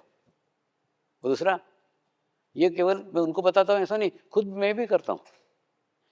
45 दिन का अनुष्ठान करता हूँ, हर साल करता हूँ, और 45 दिन में पूरे एकांत में रहता हूँ।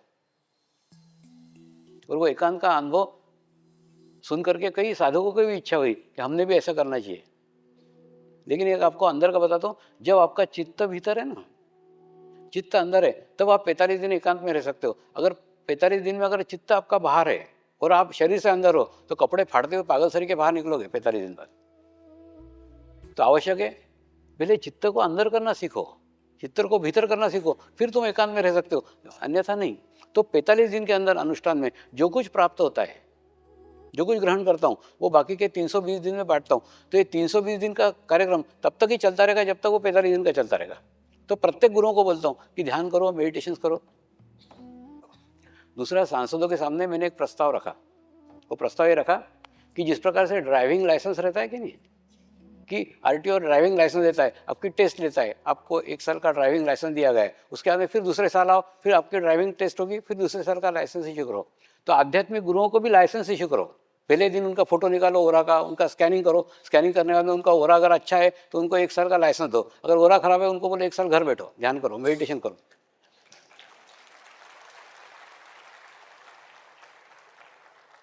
अब वो सांसद कितना मानते हैं कितना नहीं मालूम नहीं, मैंने तो प्रस्ताव रखा है। नहीं, इससे 2 फायदे हैं। एक फायदा ये, साधकों की भावनाएं दुखित नहीं होगी, क्योंकि गुरु का पतन हो गया तो हजारों लाखों साधक उससे दुखी हो जाते हैं। और दूसरा, गुरु का भी सत्यानाश नहीं होगा। क्या होता है मालूम है? ये डॉक्टर लोग मेरे पास आते हैं, स्वामी जी ये जैन गुरु ना ऐसे समय हमारे पास में आते हैं जब हम उनके लिए कुछ नहीं कर सकते। वैसे ही हो गया ना। मैंने अगर ओरा का स्कैनिंग हुआ, उनका ओरा का फोटो निकला, उनको मालूम तोड़ेगा, अरे बाबा तेरा डब्बा गोल हो रहा है, घर बैठ एक बेटा, वो अपने को सुधार लेगा। उसको सुधारने का चांस ही नहीं मिलता। जब उसका सत्यानाश हो जाता, उसको मालूम पड़ेगा हो गया, तो फिर क्या करेगा? खूब अच्छा उपाय है, 1-1 साल के लाइसेंस इश्यू करो। और आजकल अध्यात्म का नाटक नहीं कर सकते। नाटक क्यों नहीं कर सकते? क्योंकि वो आभामंडल में दिख रहा है, वो ओरा में दिख रहा है। दूसरा ये ओरा की आभामंडल की बात है, मैं जब 15 साल पहले करता था ना, लोग बोलते थे आपकी कल्पना है। हुआ था यहीं अहमदाबाद के एक मेडिकल के हॉस्पिटल में मेरा कार्यक्रम हुआ था 15 साल पहले। तब ओरा आभामंडल कुछ नहीं समझता था, लेकिन आज ऐसा नहीं है। आज ओरा को, आभामंडल को मशीनों के द्वारा जांचा जा सकता है, परखा जा सकता है, देखा जा सकता है। और दूसरा, अपने यहाँ ना जैसे 11 लोग नमस्कार कर रहे हैं, तो उनका देखा देखी 12वां नमस्कार करेगा। फॉरेन में ऐसा नहीं है, वो उठते शरीर का आंकड़ा ही रहेगा। जब तक उसको अनुभूति नहीं होगी, जब तक उसको फीलिंग नहीं होगी, जब तक वो झुकेगा नहीं। तो आज से 15 साल पहले जब मैं पहली बार इंग्लैंड गया था, तो वहाँ के अंग्रेजों ने, मेरा प्रचार तो गुजरातियों में अंग्रेजों के कारण हुआ। वो क्या होता था, अंग्रेज 8-8 दिन आके होटल में रहते थे और 8-8 दिन शिविर अटेंड करते थे, और मैं हिंदी में बोलता था। तो गुजरातियों को लगा ये आया है गुजरात से, बोल रहा है हिंदी में, और ये अंग्रेज इसके पीछे लग रहे, तो कुछ तो भी इसके अंदर होगा, ऐसा करके वो जुड़े। एक विंडी थी, डॉक्टर विंडी करके, एक वो मशीन की ओर मेरे को बिठाया गया, दोनों हाथ रखे गए, हाथ में से जो स्पंदन निकलते हैं, जो वेव्स निकलती है, वो वेव्स को वो मशीन ने पकड़ा, और पकड़ने के बाद में खूब अच्छा गोल्डन गोल्डन आभामंडल का फोटो निकला। निकलने के बाद में वो विंडी को पूछा तेरा क्या चार्ज है? बोले स्वामी जी कोई चार्ज नहीं, मेरी एक रिक्वेस्ट है, एक फोटोग्राफ मेरे को दो, मैं लोगों को बताऊंगा इतना भी अच्छा हो रहा रहता है, इतना भी अच्छा आभामंडल रहता है। उसके बाद में उसने मेरे को एक गुरु मंत्र दिया। उसने गुरु मंत्र दिया, स्वामी जी ये कोई नौकरी नहीं है, आप जो काम करो ना ये नौकरी नहीं है।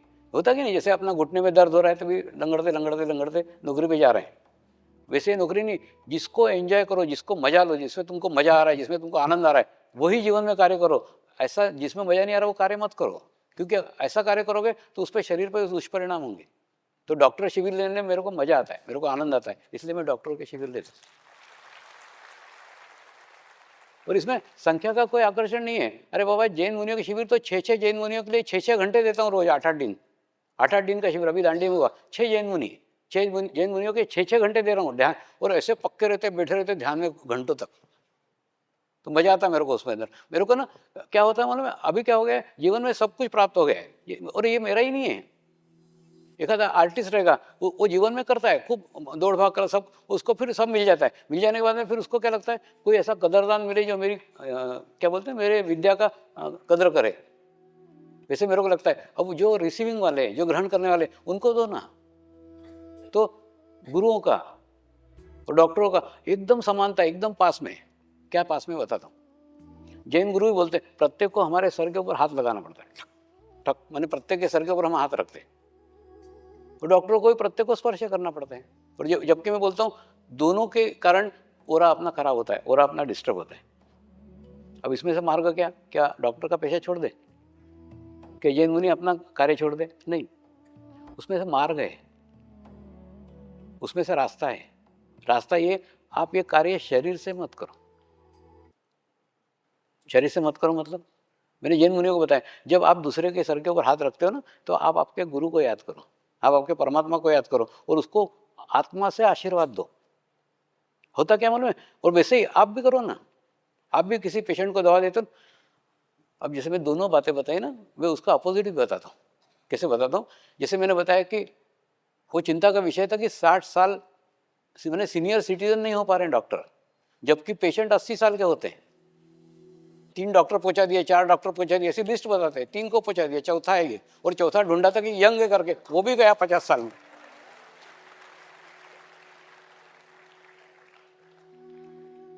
मेरे सामने पेशेंट नहीं बैठे हैं, मेरे सामने डॉक्टर बैठे हैं। मैं डॉक्टर का विचार करूंगा, पेशेंट का नहीं। तो मैं तुम्हारा विचार कर रहा हूँ, पेशेंट का नहीं। तो पेशेंट तो 80-80, 85-85 तक बैटिंग कर रहे हैं, और बॉलर पे बॉलर बदल रहे, बॉलर पे बॉलर बदल रहे। कमाल है। ये क्यों हो रहा है? मैं आपको एक बॉलर और भी बताता हूँ। वो बॉलर है मेरा ससुरा, मेरा ससुर। ये यही था, साबरमती में डॉक्टर था, आज 92 साल का है, 92। हाँ, उसके बावजूद भी पेंशन में से जो मिलता है ना, उसकी दवाइयाँ खरीद के झोपड़पट्टी में जाके 1 घंटा बराबर वहाँ के लोगों को बांटते रहता है। और कैसे देता है मालूम है? पहली गोली तोड़ करके प्रार्थना करता है, सत्य साई बाबा मैं इसको दे रहा हूँ, उनका भला हो। सत्य साई बाबा का भक्त है और प्रार्थना करता है, और बाद में ये गोली पहले अपने हाथ से खिलाता है, बाकी गोलियाँ उसको देता है। उसको गुरु बना लो ना आप। माने कोई भी दवाई देते हो, दवाई देते समय किसी से तो भी जुड़ो। नहीं मतलब मेरे को प्रश्न मार के 60 साल के डॉक्टर मर रहे हैं और 92 साल का डॉक्टर जिंदा है, तो ये क्या हो गया है 32 साल में? वो सत्य साई बाबा के भक्त थे। कहीं तो भी गीलापन, कहीं तो भी भाव परमात्मा के किसी रूप के प्रति उनके भीतर था, है। आज भी अभी परसों ही लेके गया तो उनको सापुतारा टन टन टन टन चढ़ गया ऊपर, 92 साल में ऊपर चढ़ गया। तो कैसे? मैंने भाव प्रधान है, ड्राइनेस नहीं है, सूखापन नहीं है। तो आप किसी के भी प्रति, और भगवान पे विश्वास नहीं है तो माँ को याद करो, अपने बाप को याद करो, उनको हे माँ मैं इसको दवाई दे रहा हूँ, इसको अच्छा होना चाहिए, उनको याद करो ना। किसी को तो भी याद करो, अपने से ऊपर वाले को याद करो, किसी को भी, वो कोई भी हो, माँ हो, बाप हो, भगवान हो, गुरु हो, कोई भी। तो उससे क्या होगा मालूम है? उससे आप शरीर से ऊपर उठोगे। हर दफे देखना, हम जब भी, और प्रार्थना हमारे चित्त को खूब शुद्ध करती है, प्रार्थना हमारे चित्त को खूब पवित्र करती है। तो प्रत्येक दवाई के साथ में दुआ को जोड़ दो। प्रत्येक दवाई देते समय प्रार्थना करो, प्रेयर करो, माँ को ही करो, हे माँ मैं इसको दवाई दे रहा हूँ, इस दवाई से इसको अच्छा होना चाहिए। तो उससे क्या फायदा होगा? जो ड्राइनेस है ना आपका वो खत्म होगा। खूब ड्राइनेस है आपके अंदर, खूब ड्राइनेस है, आपको नहीं समझ में आता क्यों ड्राइनेस है। दिन भर शरीर का शरीर, शरीर का शरीर, शरीर का, दिन भर शरीर ही देखते रहते। अरे वो 5 योगा टीचर ने खुद का शरीर देखा तो उसकी ये हालत हो गई। आप तो कितने सारे लोगों के शरीर देखते हो। आपको तो ध्यान की खूब ज्यादा आवश्यकता है और आपको गुरु की खूब ज्यादा आवश्यकता है। क्यों आवश्यकता है बता दो। गुरु कोई व्यक्ति नहीं है, उस व्यक्ति के परे झांकने की आवश्यकता है, उसके पीछे झांकने की आवश्यकता है। यानी आपका क्या रहता है मालूम है? जो आपको दिख रहा है आप केवल उसी को मानते हो, वो थोड़ी प्रैक्टिस करो जो नहीं दिख रहा है लेकिन उसके पीछे है। तो आप देखो ना कि एक सामान्य सा व्यक्ति, सामान्य सा आदमी आता है, बोलता है, बताता है, जाता है, तो इसके अंदर क्या है जो इसके पीछे लाखों लोग लगे हुए हैं और लाखों लोग उसके पीछे हैं। कितनी विचित्र बात है ना। मैंने जीवन में एक भी पुस्तक की एक लाइन पढ़ी हुई नहीं है, और थियोसॉफिकल सोसाइटी मेरे को हर साल लेक्चर देने को बुलाती है। अब क्या है, थोड़ा विचार करो। विचार ये है, चित्र की गाय कभी दूध नहीं देती। हम देखते हैं ना किताब के अंदर चित्र देखते गाय का, तो जानकारी मिलती है, इंफॉर्मेशन मिलती है। 2 सींग होते हैं, 4 पैर होते हैं, गाय दूध देती है, दूध पीने से अच्छा लगता है। लेकिन चित्र की गाय दूध नहीं देती। दूध पीने के लिए जीवंत गाय की आवश्यकता है। ठीक उसी प्रकार से पुस्तकें अनुभूति नहीं करा सकती। अनुभूति कराने के लिए जीवंत गुरु की आवश्यकता है। जब तक जीवन में जीवंत गुरु नहीं आएगा तब तक अनुभूति नहीं होगी। और वास्तव में क्या है, जो नहीं है वह देखने की प्रक्रिया गुरु है। कुछ नहीं है वास्तव में। जैसे हम जाते हैं कि नहीं, ऑफिस जाते हैं, अस्पताल जाते हैं, अपने गले को टाई बांधते हैं और मिरर में देखते हैं टाई किसको बांध रहे हैं, खुद के गले को, लेकिन सहारा किसका ले रहे हैं, मिरर का। मिरर के अंदर मिरर को टाई बांध रहे हैं क्या? नहीं। ठीक उसी प्रकार का गुरु का कोई अस्तित्व ही नहीं है, वो अस्तित्व शून्य है। एक अस्तित्व शून्य के को हम मान रहे हैं। किसको मान रहे हैं? हम हमको ही मान रहे हैं। एक स्थिति आएगी जब आप ही के गुरु हो जाओगे। तो योग केवल योगासन तक नहीं है। योग का लक्ष्य आपको आपका गुरु बनाना है, और आप आपके गुरु हो जाओगे, फिर आपकी सारी खोज समाप्त हो जाएगी, सर्चिंग बंद हो जाएगा, ढूंढना बंद हो जाएगा, कहीं भी नहीं आओगे। कोई भगवान को खोजने की, कोई गुरु को खोजने की कुछ आवश्यकता नहीं। आप आपके भीतर, आपको अंदर खोजो। दूसरा प्रश्न आपको हो रहा होगा, इतने सारे गुरु हैं, पता नहीं मेरा कौन सा गुरु है और मेरे को किससे मिलने वाला है। आपको नहीं मालूम, सच में किसी को भी नहीं मालूम रहता है। तो इसका भी एक तरीका बताते हैं। इसका मार्ग एकदम आसान मार्ग है, सोपा मार्ग है। आप कर सकते हो, जिस दिन इच्छा करो उस दिन करो।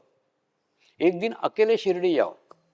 अकेले शिरडी क्यों जाओ मालूम है? आपकी औकात आपको मालूम पड़ेगी। कई बार क्या होता है, हम दूसरे का पल्लू पकड़ के चले जाते हैं, हमारी हैसियत भी नहीं रहती वहां जाने की, लेकिन उसका पल्लू पकड़ के अपन चले गए, सामूहिकता में चले गए, वो जाना नहीं हुआ। अब अकेले शिरडी जाओ और शिरडी जाकर के फिर वहां मांगो, सर फोड़ो अपना, इच्छा करो, मुझे अनुभूति दो, मुझे अनुभव कराओ, मुझे एक्सपीरियंस कराओ, मुझे आत्म साक्षात्कार दो। आप वो चीज मांगो जो वो नहीं दे सकते। समाधिस्थ गुरु आत्म साक्षात्कार नहीं कर सकता, समाधिस्थ गुरु अनुभूति नहीं कर सकता। फिर क्या करेगा? वो आपके जीवन में उस गुरु का आगमन करेगा जो अनुभूति करा सकता है, जो अनुभव करा सकता है। ये घटना ठीक वैसी है जैसे अमेरिका में आपका लड़का पढ़ रहा है और अमेरिका में लड़के को कोई प्रॉब्लम आ गई, आप यहाँ से कुछ कर सकते हो क्या? कुछ नहीं कर सकते। आप क्या करोगे? आपका जो मित्र अमेरिका में बैठा है उसको फोन करोगे, जरा मेरे मित्र मेरे लड़के को मदद कर दो, वो करेगा। ठीक उसी प्रकार से आप समाधिस्थ गुरु के पास में जाओ और गुरु के पास में मांगो, वो मांगो जो वो नहीं दे सकते, तो आपके जीवन में जीवंत गुरु का आगमन होगा। ये एकदम सरल रास्ता, आसान रास्ता आपको बता रहा हूं, और ये मेरा अपनाया हुआ है, मेरा खुद का अनुभव है। एक बार मैं कनाडा जा रहा था, तो कनाडा के एयरपोर्ट पे खूब सिक्योरिटी गार्ड नहीं है, वो सब मेरे आसपास रहते हैं। वो एकदम मेरे को लास्ट कैबिन तक लेके गए, जिस कैबिन में सिर्फ एक पुलिस ऑफिसर बैठा था, वहां से सीधे प्लेन में जाना था। वो पुलिस ऑफिसर को क्या सूझा मालूम नहीं, वो एकदम उठा और मेरे पीछे लगा, स्वामी जी मेरे सर के ऊपर हाथ रखो। मैंने उसको कहा हाथ रखने को मेरे को कोई प्रॉब्लम नहीं, मेरा प्रश्न है तेरे को हाथ रखने के बाद सहन होगा कि नहीं। लेकिन मैंने हाथ नहीं रखा, तो उसने आके दोनों मेरे पैर पकड़ लिए और खूब जोर जोर से दबाने लग गया। वो बोला जब तक मैं पैर नहीं छोड़ूंगा, जब तक आप मेरे सर के ऊपर हाथ नहीं रखते। फिर मरता क्या ना करता, मैंने उसके सर के ऊपर हाथ रखा। जैसे सर के ऊपर हाथ रखा, उसने ड्रेस के अंदर ही वहां साष्टांग दंडवत डाल दिया। और डालने के बाद में पागलोसरी का हंसने लग गया और पागलोसरी का रोने लग गया। फिर उसको एक पास में पत्रकार बैठी थी, उसने पूछा कि ये पागलसरी का क्या हंस रहा है और पागलसरी का क्या रो रहा है। उसने कहा मैं स्वामी समर्थ का भक्त हूं, परसों के दिन गुरु पूर्णिमा हुई थी, मैं अक्कलकोट गया था, वहां जाके स्वामी के दर्शन किए और समाधि के पास जाके प्रार्थना की, स्वामी आपके कृपा में मेरे को मेरे जीवन में सब कुछ प्राप्त हो गया है, केवल आत्म साक्षात्कार करा दो, अनुभूति करा दो। और जैसे स्वामी जी ने मेरे सर के ऊपर हाथ रखा, मेरे को मेरे गुरु के दर्शन हो गए।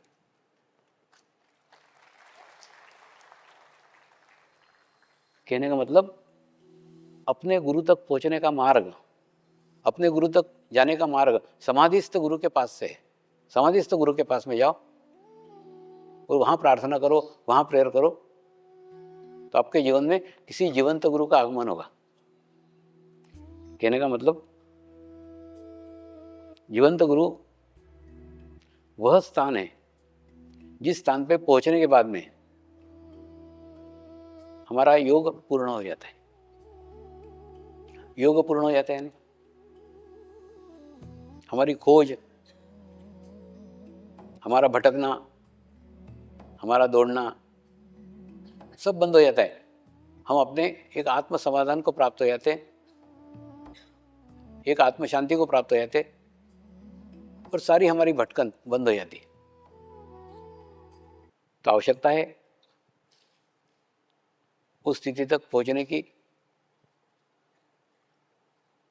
उस स्थिति को प्राप्त करने की, जिस स्थिति को प्राप्त करने के बाद हमारे जीवन में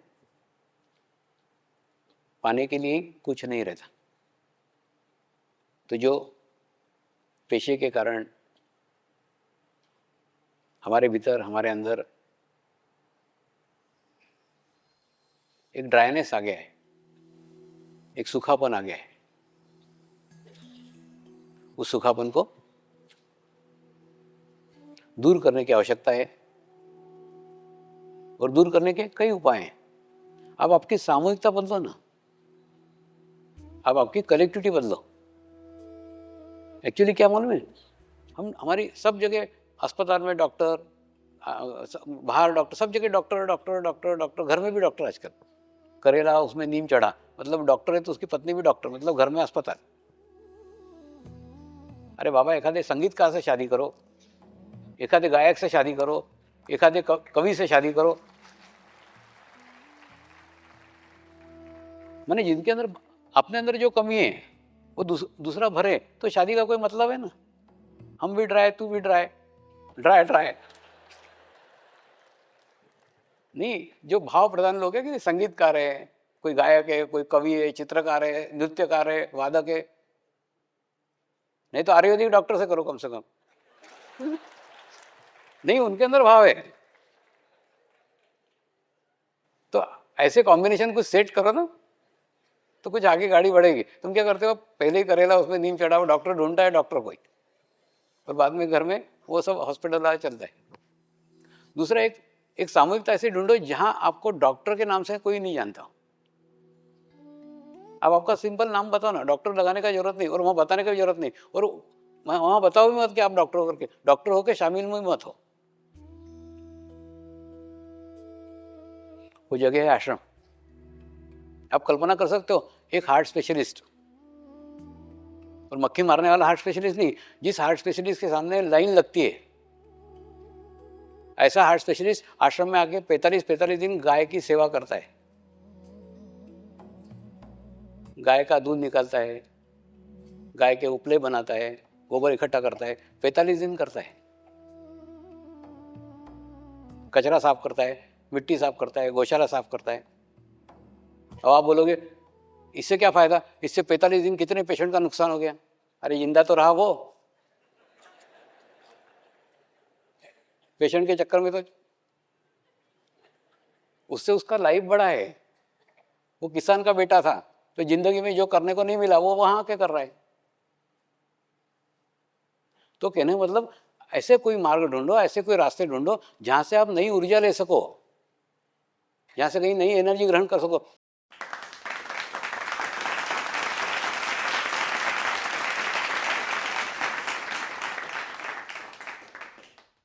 ये अनुभूति, ये मंत्र का प्रभाव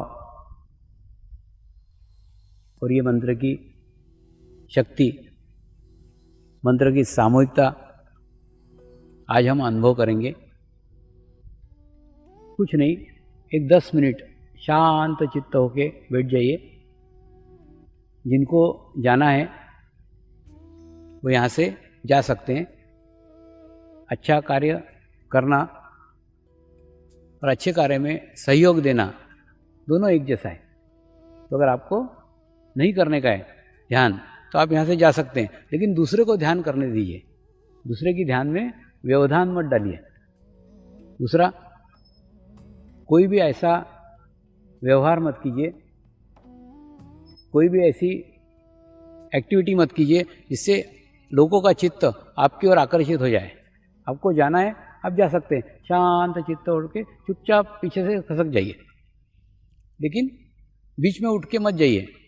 क्या होता है मालूम है, जब लोग ध्यान करते हैं, जब उनकी जागृति होती है, जब आत्मा प्रकाशित होती है, तो उनके अंदर का सब कचरा बाहर निकलते रहता है। और ऐसे समय अगर आपने बीच में व्यवधान खड़ा किया और अनजाने में भी उनका चित्त तुम्हारे ऊपर चला गया, तो हो सकता है कि उसके कचरे का तकलीफ तुमको हो सकता है। इसीलिए शांत चित्त होकर जहाँ हो वहाँ बैठ जाइए, खड़े भी मत होइए, शांत चित्त होकर बैठिए। और बैठने के बाद में आपका मूलाधार चक्र जमीन के साथ स्पर्श होना चाहिए, टच करना चाहिए। और जैसे ही टच करेंगे तो आपको एक शक्ति प्राप्त होगी, और उस शक्ति के कारण आपके सारे विचार बंद हो जाएंगे और एक अनुभूति प्राप्त होगी। और कुछ नहीं, आज मैं आपको एक अच्छी स्वीट डिश बना करके खिला रहा हूँ, एक अच्छा व्यंजन बना करके खिला रहा हूँ, और फिर आपके अंदर एक आत्मविश्वास निर्माण हो जाएगा कि ऐसा व्यंजन मैं प्राप्त कर सकता हूँ। और उस प्राप्त करने के लिए आप प्रयास कर सकते हैं, प्रयत्न कर सकते हैं, साधना कर सकते हैं। तो कुछ नहीं, मंत्र का महत्व है कि मंत्र कहाँ बोला जा रहा है, मंत्र किसके साथ बोला जा रहा है, कितने कलेक्टिव में बोला जा रहा है। तो आज आप सिर्फ इस वालिया और ये वालिया के मैदान तक सीमित नहीं है। आज इंटरनेट के माध्यम से ये सारा प्रवचन, सारा कार्यक्रम दुनिया के सारे देश सुन रहे हैं, सारे सेंटर सुन रहे हैं, भारत के सारे सेंटर सुन रहे हैं, गुजरात के सारे सेंटर सुन रहे हैं। तो लाखों लोगों की कलेक्टिविटी आज आपके साथ में है। केवल ये मैदान भर की सामूहिकता नहीं है, तो ये लाखों लोग आपके साथ मंत्र का उच्चारण करेंगे, आपके साथ ध्यान करेंगे। तो इतने लाखों लोगों की सामूहिकता, लाखों को लोगों की कलेक्टिविटी। आज वालिया में आइए, आज वालिया का कुंभ मेला लगा हुआ है। इस कुंभ मेले में आज आप भी डुबकी लगा लीजिए। तो कुछ नहीं करने का है। ये मंत्र किस तरीके से बोलते हैं, किस प्रकार से बोलते हैं, सिर्फ उतना सीख लीजिए, बाकी कुछ नहीं। मंत्र सिंपल है, मंत्र साधारण है, इसीलिए तो जगमान्य है।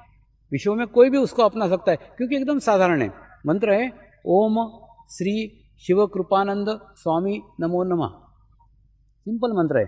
सिर्फ इस मंत्र को 3 तरीके से उच्चारित करते हैं, और 3 तरीके से उच्चारण करने में हम गुरुओं को नमन कर रहे हैं, गुरुओं को नमस्कार कर रहे हैं। तो जब मैं हाथ ऊपर की ओर लेके जाऊंगा, तब आपको उसमें ओम का उच्चारण बड़ा करने का है, ओम ऐसा बड़ा उच्चारण करने का है। तब जब ऐसा करेंगे, तब हमारे पहले जितने भी गुरु आके गए, वो किसी भी धर्म के हो, किसी भी जाति के हो, किसी भी भाषा के हो, किसी भी रंग के हो, उन सबको नमस्कार है, नमन है। और जब मैं हाथ इस तरफ लेके जाऊंगा, तब आपको उसके अंदर श्री का उच्चारण बड़ा करने का है।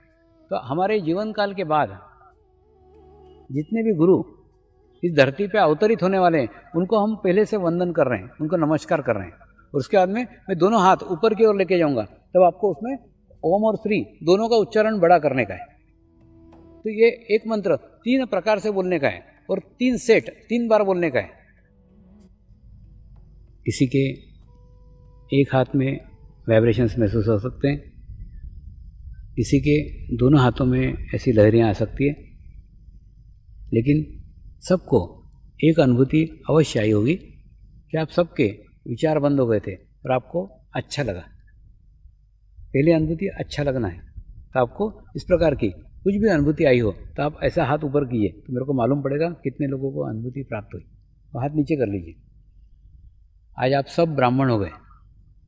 पक्षी को और ब्राह्मण को द्विज कहा गया है। द्विज यानी 2 जन्म। ब्राह्मण जब माँ के पेट से निकलता है ना, तब उसका पहला जन्म। उसके बाद में जब उसका उपनयन संस्कार होता, उसका थ्रेड सेरेमनी होता है, तो उसका दूसरा जन्म। ठीक उसी प्रकार से पक्षी जब माँ के पेट से निकलता है, तो उसका अंडे के रूप में पहला जन्म होता है, और अंडा फूट जाने के बाद जब पक्षी बाहर आता है, तो उसका दूसरा जन्म होता है। इसलिए ब्राह्मण को और पक्षी को दोनों को द्विज कहा गया है।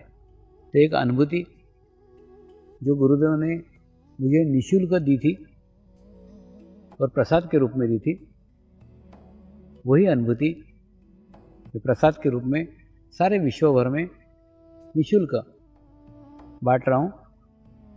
क्योंकि प्रसाद का कोई मूल्य नहीं होता। हमारा प्रयास रहता है, हमारा प्रयत्न रहता है कि प्रसाद अधिक से अधिक लोगों तक पहुँचे। जैसे कई बार हम देखते हैं कि हमारे घर के दादाजी दूर किसी मंदिर में जाकर प्रसाद लाते हैं, तो प्रसाद का छोटा छोटा कतरा, छोटा छोटा कण सारे अड़ोसी पड़ोसी को देते हैं, घर के सारे सदस्य को देते हैं। इच्छा करते हैं कि प्रसाद के माध्यम से उस परमात्मा के आशीर्वाद हमारे प्रत्येक परिवार के सदस्य को मिले। ठीक उसी प्रकार से मेरा परिवार सारा विश्व है, तो सारे विश्व के मनुष्य जाति तक ये प्रसाद पहुंचाने का इच्छा मेरा है, और उसी इच्छा से उसी के लिए मैं कार्य कर रहा हूँ। इस कार्य के दौरान अनेकों लोगों से संपर्क आया, अनेकों स्थानों पे संपर्क आया। अच्छे लोगों से संबंध आया, खराब लोगों से संबंध आया। अच्छे स्थानों पे गए, खराब स्थानों पे गए। कहाँ गए और किसके साथ रहे, इसको जीवन में कभी महत्व नहीं दिया। सदैव किसी महल में रुका हूँ तो भी गुरु के साथ था, किसी जंगल में गुफा में सोया हूँ तो भी गुरु के साथ था। तो जीवन में कहाँ रहा उसको कोई महत्व नहीं है। सदैव पूर्ण समय चित्त गुरुचरण पे रहता था। तो उस गुरुचरण पे चित्त रख के किसी व्यक्तियों में चित्त नहीं डाला, किसी स्थानों में चित्त नहीं डाला और गुरु चरण पे चित्त रख के आगे बढ़ा तो ये सतना कार्य हो सका। इसीलिए आप भी इस सामूहिकता के अंदर जुड़ने के लिए गुरु के ऊपर चित्त रखो, उस गुरु के माध्यम से उस सामूहिकता के साथ जुड़ो, तो आपके जीवन में भी एक आमूल परिवर्तन होगा और आज का शिविर आपका भाग्योदय स्थापित करेगा और भाग्योदय होगा। ऐसे मेरे शुभ शुभ आशीर्वाद हैं। नमस्कार।